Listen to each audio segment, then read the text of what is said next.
We know that mental health issues are a massive growing problem right now, and that anxiety, stress, worry, these are all emotional reactions that have been heightened and exacerbated with COVID-19 and the global pandemic that we're facing right now. And I want to talk today about what is innate within us that we've stopped using as a way to cope.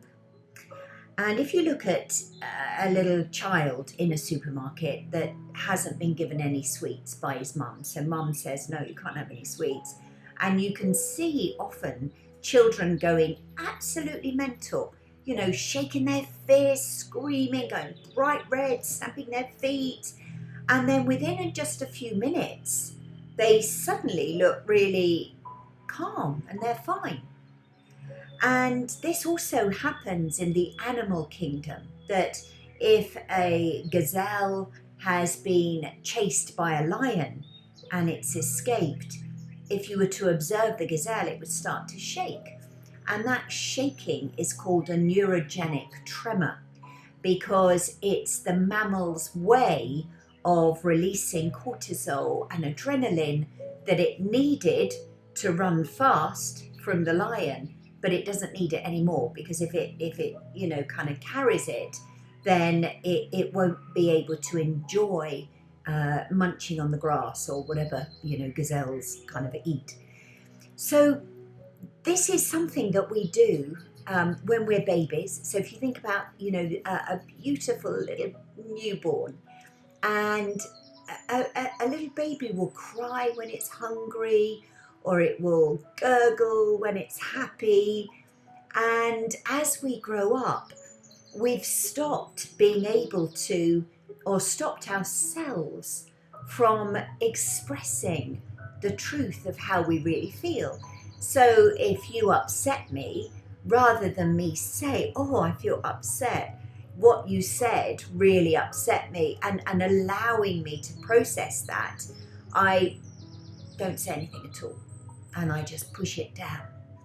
And I do that either consciously or unconsciously. Either way, I've pushed all the emotion and that intensity of feeling upset down into my system.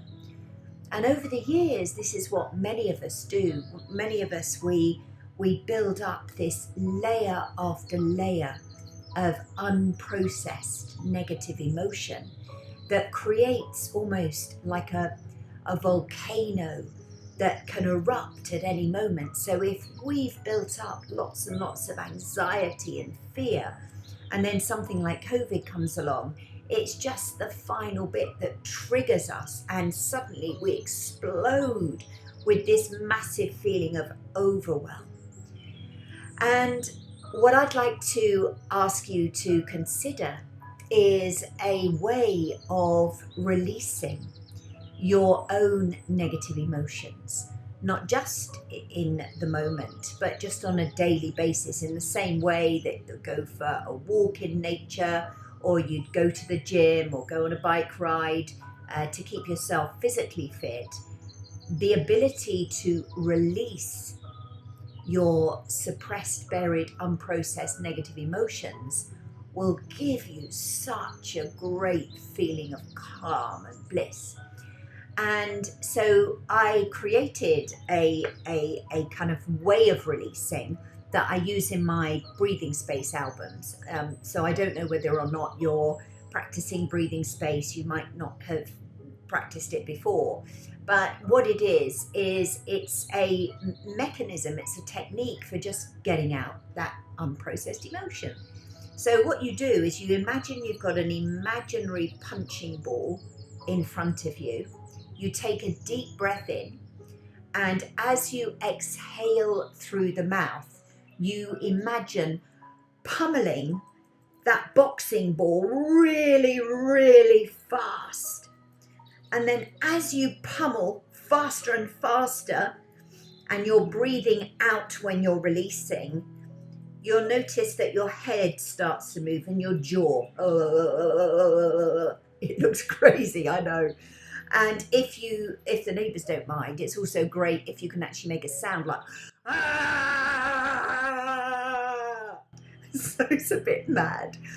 And this, just doing 20 seconds of this is incredibly cathartic. You've got to do it with real conviction, doing like a little bit of like, that's not going to do anything much at all. You've got to really go for it. But if you just did 20 seconds every morning before you get up, you will be amazed at how good you feel, because you'll start to feel a sort of throbbing, pulsating feeling as your life force energy starts really moving and clearing, because any unprocessed emotion is stuck. So the minute you start to bring it up for releasing, your life force energy can start flowing again. So let me know how you get on. Let me know what you think, and see you soon. Bye.